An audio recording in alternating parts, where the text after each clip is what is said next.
Linda. How great to hear from you. It's been a long time. You know Annie has gone back to work? Yep, she's selling real estate. Matter of fact, she's showing a house right now. So I'm helping with the shopping nowadays, even learning to cook. Say, this is costing you money. We've been talking a long time. You don't mind? Well, let me tell you about Edgar's stamp collecting merit badge. So this is how you help out the wife, huh? This is a fine mess. No big thing. I'll just rewrap the hamburger and put it in the freezer. It was only out a few minutes. A few minutes? It was more like a few hours. I'll bet you didn't know that harmful bacteria in meat like that hamburger can double in 20 minutes. Whoa! I must have a whole herd of bacteria in there by now. If you cook that and eat it, your whole family could get sick. You've got to remember to keep hot foods hot and cold foods cold. Hot means over 140 degrees, and cold means under 40 degrees. But this smells all right, and it looks fine. You can't see harmful bacteria, and you can't always smell them, but they can really make you sick. Well, I was going to make chili with that hamburger for the family tonight, but I guess I'll find something else. I'll just bake this chicken. That's simple enough for a newcomer like me. And just a minute, Fred. What now? I haven't done anything yet. Did you wash your hands? No, my hands are clean enough. You've got to keep everything you use very clean, and that includes your hands. Wash your hands in warm, soapy water for at least 20 seconds. And work the lather in between your fingers and under your nails. And also, Fred, get in the habit of taking off that ring when you're cooking. Bacteria like to hide under jewelry.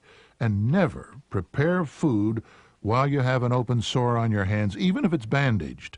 Sores are loaded with bacteria and other germs. Now, Fred, those vegetables, are they for the salad? Some, yes, for a nice salad. You shouldn't put chicken and vegetables together on the board.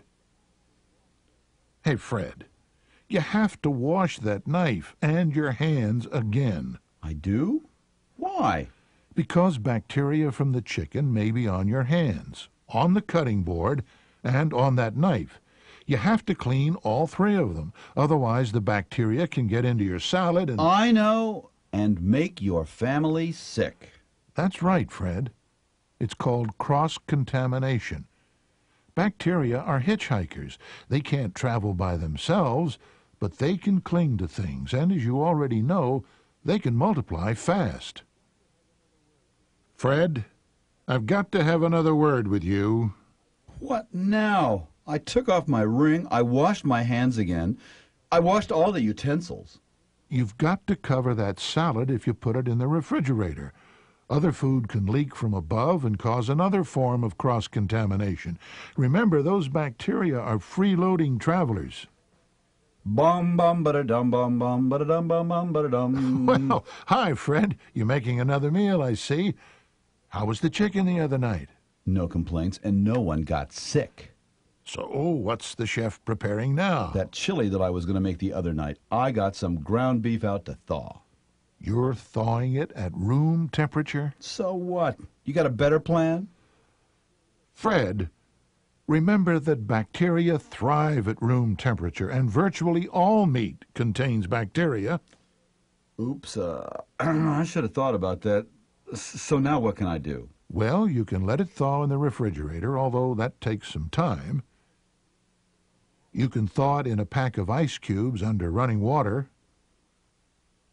You can use your microwave, or you can let it thaw while it cooks. Yeah, You know, the only thing is that... with the chili. collect a lot. Chili. Sure. Thanks. There you go. Is it too spicy? No, it's just right. I did it myself, you know. No. I'm Should be pretty I'm good. very, very impressed. Well, can I eat out tonight, Impressed Mom? too. What do you mean, can you eat out? Boy, they loved my chili. I didn't tell them it was a mix, ha ha. But just the same, I'm beginning to like this cooking business. Oh, Fred. You again. Listen, don't bug me. I'm getting good at this stuff, and nobody's getting sick. But Fred, There's something else I have to tell you. What now? I'm not letting this warm chili sit around. I'm going to get it right into the refrigerator. Yes, you've got the right idea, but the wrong method, Fred. How's that?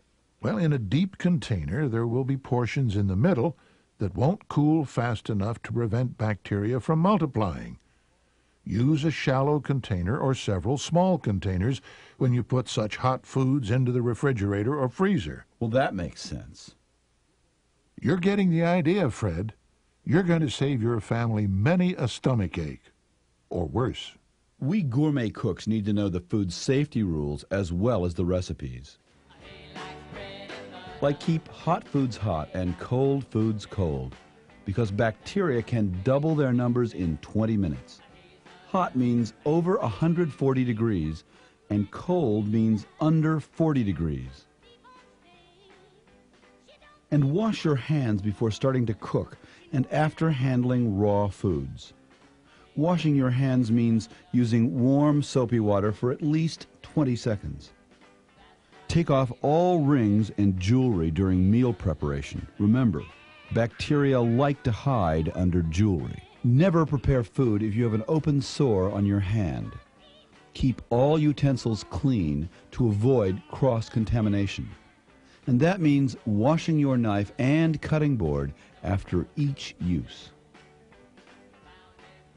Store leftovers in shallow containers so that all portions will cool quickly. Cut cooked meat into strips of about 3 inches so it can cool evenly in the refrigerator. Bon appetit!